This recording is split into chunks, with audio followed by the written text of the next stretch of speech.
Hi everybody, welcome to Russell Heritage Golf. Hopefully you guys are all keeping really good. Today's video, what we're going to do is we're just going to go back to basics when it comes to ball striking. Now, the reason for this video is I think it's a really important one, and it's important that you guys not only understand how to improve your ball striking very quickly, but I think it's also important to understand how you're going to improve your golf in terms of short term and also long term. So this channel is really orchestrated around what I do with face-to-face coaching and online coaching. And the advice that I'm giving those students, I also share with you guys because it improves them and it'll equally improve you. Now, what happens in golf is you're trying to do a couple of things. You're trying to further develop yourself. So you're trying to improve as a golfer in the long run. But you've also got to balance that with making sure that you're improving equally in the short term too. And that's what, as a golf coach, I'm always trying to balance. Now, I would go down the route of if a golfer is quite confident and they hit the ball pretty well, then they can allocate some of their practice time to working on maybe new movements to help them develop a skill they don't currently possess. That might be a pivoting action or an arm move or something like that. But if I've got a golfer who is lacking confidence because they're not hitting the ball very well, then the last thing that golfer wants to be doing is working on a big swing move. That's just not going to help that golfer out in the slightest.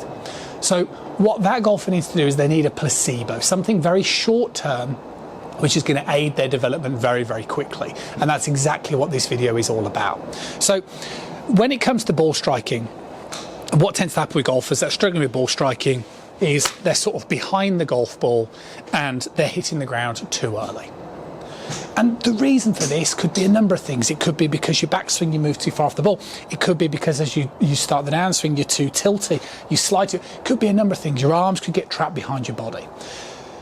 So it's important to be aware of the fault that you might have, which you might get through instruction. However, what's also really important is just to concentrate on sometimes the simplicity to give you that confidence to go out and play. And what I would always advocate to every student is, look, you get set up, and if your golf ball is normally located roughly in the center of the stands, what I want you to do is start practicing and intending to hit the ground opposite your lead ankle.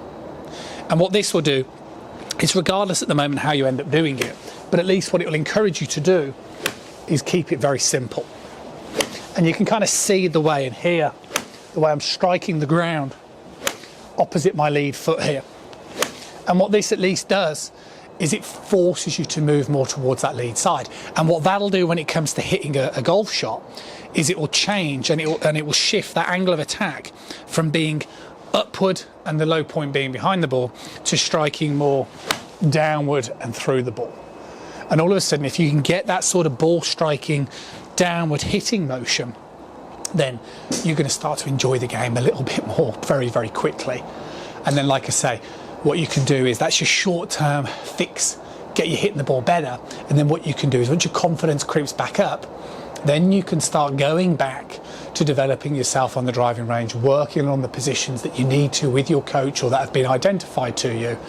But never lose sight of sometimes the pure simplicity of a little tip or trick like that can play on the short-term version of yourself. See you guys again soon.